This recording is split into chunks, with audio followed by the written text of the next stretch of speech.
Assalamualaikum warahmatullahi wabarakatuh.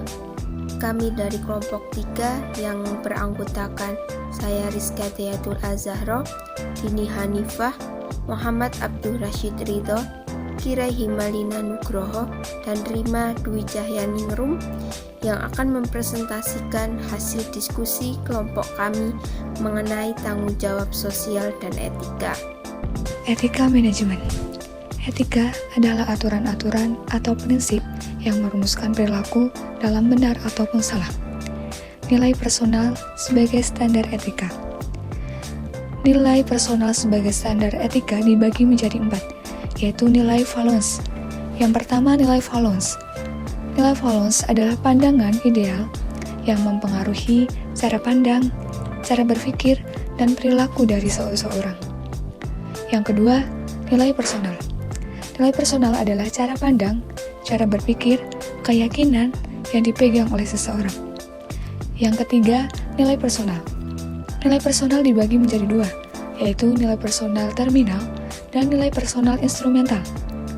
Nilai personal terminal merupakan pandangan dan cara berpikir yang terwujud melalui perilaku.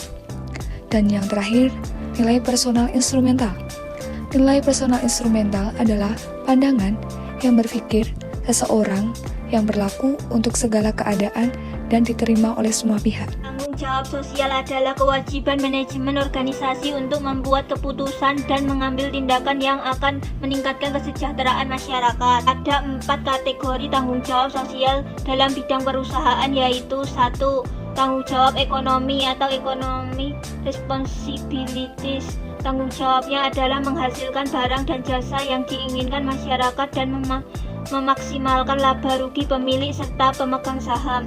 2. Tanggung jawab legal atau legal responsibilities, mendefinisikan apa yang dianggap oleh masyarakat sehubungan dengan perilaku perusahaan yang layak. 3. Tanggung jawab etika atau ethical responsibility, meliputi perilaku yang tidak perlu disusun dalam undang-undang dan boleh tidak melayani kepentingan ekonomi langsung perusahaan.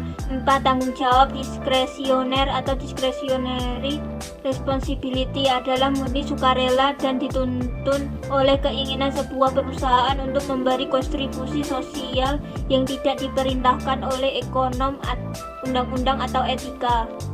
Manfaat tanggung jawab sosial perusahaan. Yang pertama, manfaat bagi perusahaan. Tanggung jawab sosial perusahaan tentunya akan menimbulkan citra positif perusahaan di mata masyarakat dan pemerintah. Yang kedua, manfaat bagi masyarakat.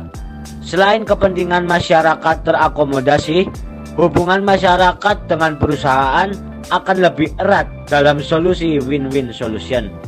Yang ketiga, manfaat bagi pemerintah.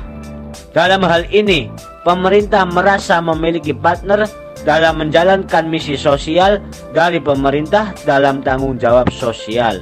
Strategi pengelolaan tanggung jawab sosial perusahaan. 1. Strategi reaktif. 2. Strategi defensif. 3. Strategi akomodatif. 4. Strategi proaktif. Strategi reaktif. Kegiatan bisnis yang melakukan strategi reaktif dalam tanggung jawab sosial cenderung menolak atau menghindarkan diri dari tanggung jawab sosial. 2. Strategi defensif. Strategi defensif dalam tanggung jawab sosial yang dilakukan oleh perusahaan terkait dengan penggunaan pendekatan legal atau jalur hukum untuk menghindarkan diri atau menolak tanggung jawab sosial. 3. Strategi akomodatif merupakan tanggung jawab sosial yang dijalankan perusahaan karena adanya tuntutan dari masyarakat dan lingkungan sekitar akan hal tersebut. 4. Strategi proaktif. Perusahaan memandang bahwa tanggung jawab sosial adalah bagian dari tanggung jawab untuk memuaskan stakeholders.